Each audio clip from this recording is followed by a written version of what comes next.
Você está ouvindo o podcast Refutações, uma parceria do Grupo Investigação Filosófica e do blog Refutações. Narrações de Everton Maciel e Amanda Pena. Sobre a imposição de maus argumentos, por Sagi Salles. Temos interesse em justificar racionalmente nossas crenças. Como somos falíveis, frequentemente tomamos uma má razão por boa. Uma vez que não queremos cometer esse erro, temos interesse em descobrir quando uma razão a favor de nossa crença é má. Deveríamos ter, portanto, uma atitude amistosa com relação àqueles que nos ajudam a perceber isso. Neste contexto, é curioso que tão frequentemente ocorra o oposto. Não apenas nos apegamos a argumentos fracos, mas vemos aqueles que os refutam como pessoas indesejadas.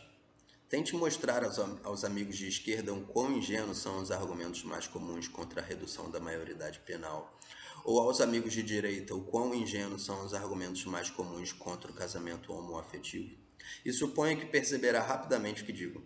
Em grande medida, nossos colegas de esquerda e de direita exigem não apenas a oposição respectivamente à redução da maioridade e ao casamento homoafetivo, eles também exigem adesão aos maus argumentos a favor dessas teses.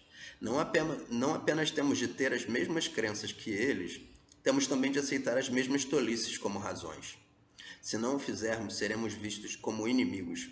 Esta é, aliás, uma das razões pelas quais parei de me identificar como esquerda. É degradante ter de afagar maus argumentos para não ser visto como oposição a um ou outro grupo. Mas o fenômeno acima transcende os problemas com a distinção esquerda-direita. Um exemplo ocorreu recentemente com a discussão sobre a obrigatoriedade da filosofia no ensino médio. Muitos de meus colegas filósofos defenderam que a filosofia deveria ser uma disciplina obrigatória, baseando-se unicamente na razão de que a filosofia é importante. É fácil notar a fraqueza dessa razão. Ser importante não é condição suficiente para uma disciplina ser obrigatória. Também são importantes a economia, o direito, a psicologia, a culinária, etc. Não vamos, por isso, transformar todas em disciplinas obrigatórias. Para defender que a filosofia deve ser obrigatória, precisamos de razões melhores do que apontar a sua importância. O argumento, a filosofia deve ser obrigatória porque é importante, é, portanto, fraco. Mesmo aqueles que são a favor da obrigatoriedade da filosofia, como em certo sentido é o meu próprio caso, deveriam reconhecer a fragilidade do argumento acima. A boa defesa da obrigatoriedade da filosofia no ensino médio consiste, em parte, em evitar os maus argumentos a seu favor. Correspondentemente, não há razão para não sermos amistosos com aqueles que nos apontam a sua fragilidade. Apesar disso, muitos profissionais de filosofia adotaram uma atitude hostil em relação àqueles que apontam a evidente fragilidade do argumento em questão. Ao invés de rejeitarem o argumento, rejeitaram as pessoas que o refutaram. Não bastava concordar com a tese de que a filosofia deve ser obrigatória, era também necessário concordar com as razões esdrúxulas geralmente dadas a favor.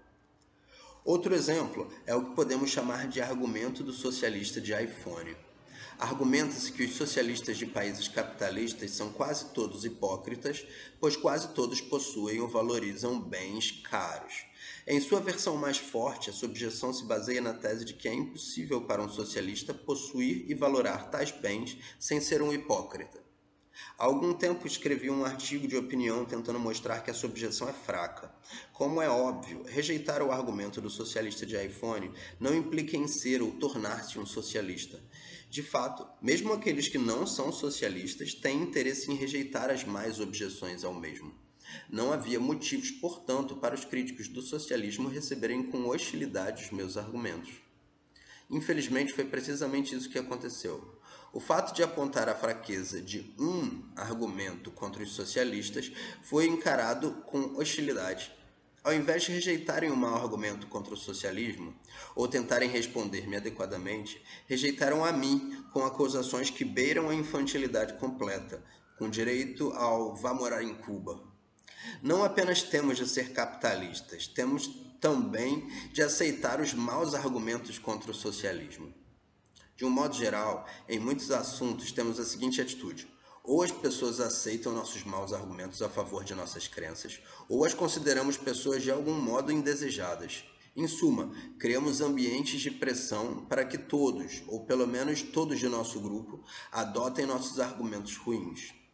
Isso tudo é no mínimo curioso, dado que a rejeição de maus argumentos a favor de nossas teses deveria ser de nosso interesse. Em todo caso, é difícil ver os benefícios dessa prática. Primeiro, pressionar as pessoas a afagarem nossos maus argumentos não mudará em nada o que importa, o argumento permanecerá sendo ruim. Segundo, a hipótese na qual temos sucesso em impor os nossos maus argumentos a um grupo qualquer não me parece animadora. Se tivermos sucesso, o resultado será apenas um conjunto de pessoas que, além de partilharem uma dada crença, partilham também as mais razões a seu favor. Tanto quanto consigo ver, esse resultado é ruim, afinal, uma parte importante do progresso do conhecimento humano consiste na identificação e rejeição de mais razões. Considere a metáfora de cesto empírico e imagine que cada uma de nossas razões é uma estrada.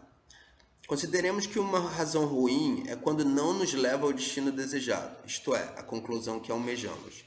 Na pior das hipóteses, a descoberta de que uma razão é má nos ensina sobre qual estrada não devemos tomar. Na melhor, nos deixa mais próximo de descobrirmos qual ou quais estradas devemos tomar.